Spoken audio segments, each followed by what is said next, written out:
We don't really know what we're doing. We've all been faking it for 40 years. We do it because we love music. It's what gets me going every day. It's the love of music first.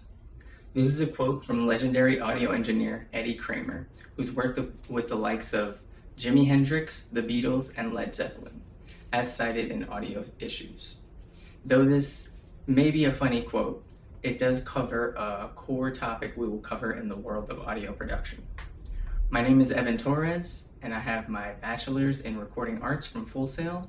I've been a music producer and audio engineer for 10 years and have worked with artists of many genres in many different states. Understanding audio production provides insight to how games, music, podcasts, and films are created. It helps explain the processes behind the media that we consume daily. This presentation explores how sound becomes music by examining the science of sound, the history of recording technology, and the creative and technical processes behind modern music production.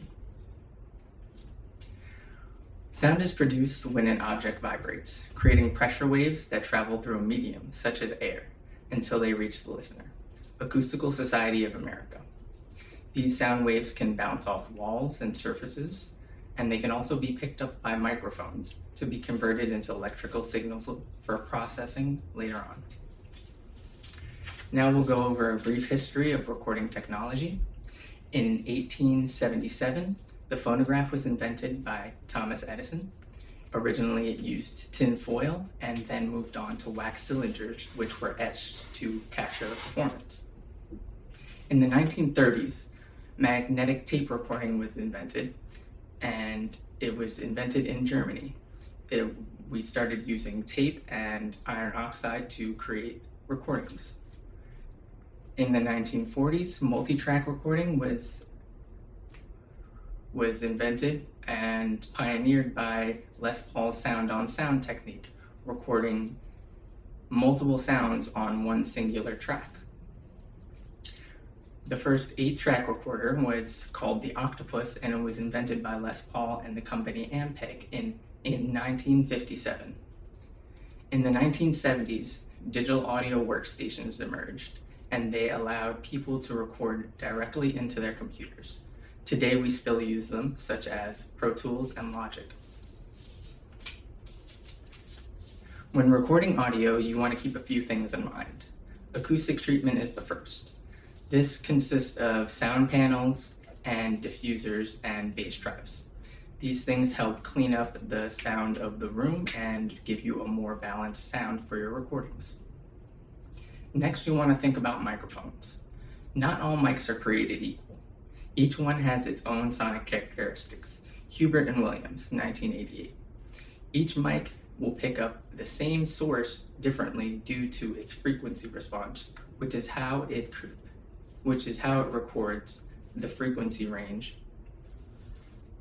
Once you have your microphone chosen, you'll want to go into a preamp. A preamp brings up the line signal of the microphone to a nominal level that is good for recording. Once your preamps are set, you're ready to capture your performances. You have other responsibilities other than creative responsibilities and technical responsibilities. Owinski, 2009, explains that when an artist shares their song with you, they are putting their very closest emotions out to be judged, page 37. Working with artists and working with art is very vulnerable. You need to be able to communicate with the artist, and each artist is different. You need to be able to extract what they want out of the song and be able to help them get there. Manage the session and the vibes of the session to make sure you're getting things done and the artist is comfortable. You also need to be good at problem solving, because problems happen in the studio all the time, and you don't want them to interrupt the flow of the session. After you're done recording, it goes into the mixing and mastering stages, they both use the similar tools, but have different outcomes.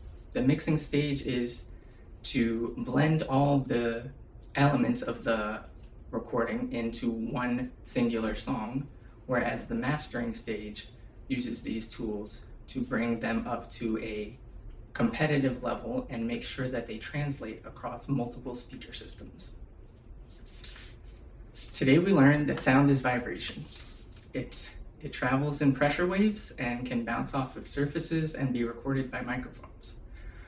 Recording technology has evolved dramatically, from the days of wax cylinders to tape to multi-track recording and now DAWs.